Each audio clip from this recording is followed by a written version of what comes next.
Exoplanets are planets that orbit stars other than the Sun and are formed at distances very far from Earth. For example, the closest exoplanet to us, Proxima Centauri b, is 265,000 times the distance between the Earth and the Sun. To the naked eye, the planets in the solar system appear as bright spots. However, using a telescope, these dots stand out from the stars and reveal structures such as Jupiter's Great Red Spot, Saturn's rings, or the ice caps of Mars. Although the presence of such phenomena is expected in exoplanets, their distance from Earth prevents us from directly resolving their surfaces. Nevertheless, there are ways to learn more about the structure of their atmosphere and map them. Within a few months, the most powerful space telescope ever built is going to set its sights on the stars. Astronomers are hoping that what the James Webb Space Telescope sees will change the way we understand our universe, just as the Hubble Space Telescope did decades before.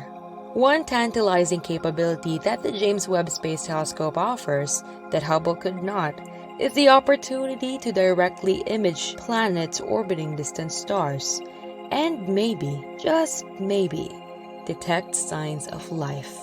The possibility of remotely detecting biosignatures has been a hot topic in recent years. In our own solar system, the recent discovery of phosphine in Venus' atmosphere sparked speculation that the chemical might be created by a microbial life form.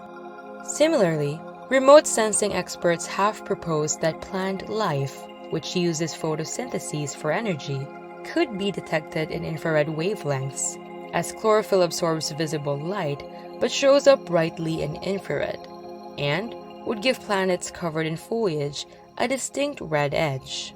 A single pixel photo of a distant planet just might contain enough information to tell us if biological life is there, based on the information stored in the wavelengths of light that reach the telescope lens. But what about intelligent life? Could the James Webb Space Telescope detect civilizations like ours? How would we look for them? The best answers come from understanding what humanity's presence on Earth looks like from outer space. Hello there, and welcome back to the Discover Space channel. Be sure to subscribe if you haven't already, and let's dive into the answers to our long-standing curiosity. We give off waste heat and artificial light at night, but perhaps most significantly, we produce chemicals that fill our atmosphere with compounds that wouldn't otherwise be present. These artificial atmospheric constituents just might be the thing that gives us away to a distant alien species scanning the galaxy with their own powerful telescope.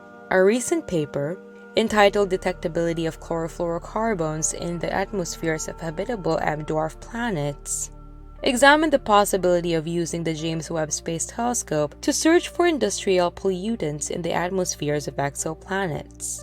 The paper focused specifically on chlorofluorocarbons, which, on Earth, are produced industrially as refrigerants and cleaning agents. CFCs infamously created a massive hole in Earth's ozone layer in the 1980s, before an international ban on their use in 1987 helped reduce the levels of CFCs back to less harmful levels. These potent greenhouse agents with long atmospheric residence time, if found elsewhere in the galaxy, are almost certain to be the result of a civilization capable of rampant industrialization. In other words, some of humanity's worst byproducts, our pollution, may be the very things that make us detectable. And it means that we may be able to find other species capable of treating their own planet's atmosphere with the same disregard. There are some limitations to the James Webb Space Telescope's CFC finding capabilities. If a planet's star is too bright, it will drown out the signal. The telescope will therefore have the most success by looking at M-class stars, which are dim, long-lived red dwarfs. A nearby example is TRAPPIST-1, a red dwarf 40 light-years away with several Earth-sized planets orbiting within its habitable zone.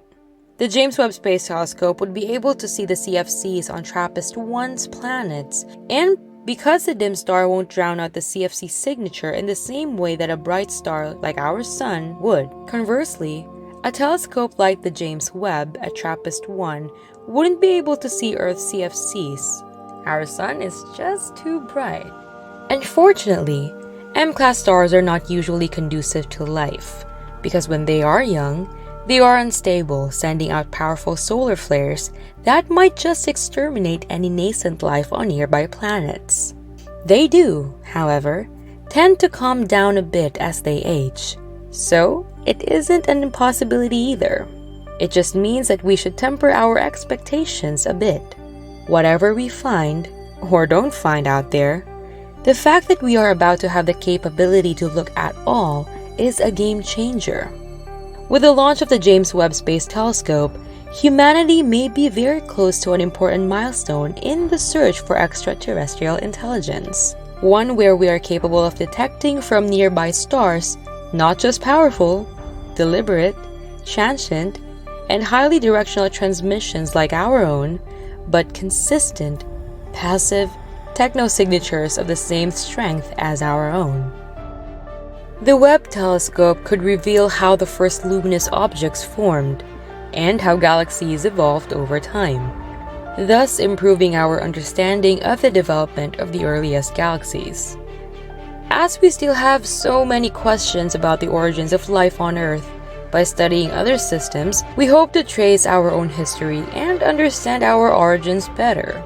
Thank you for staying in tune with us as we explore the possible wonders that the James Webb Space Telescope can give humanity. Comment below which cosmic possibilities you want to unveil next, and we'll see you then.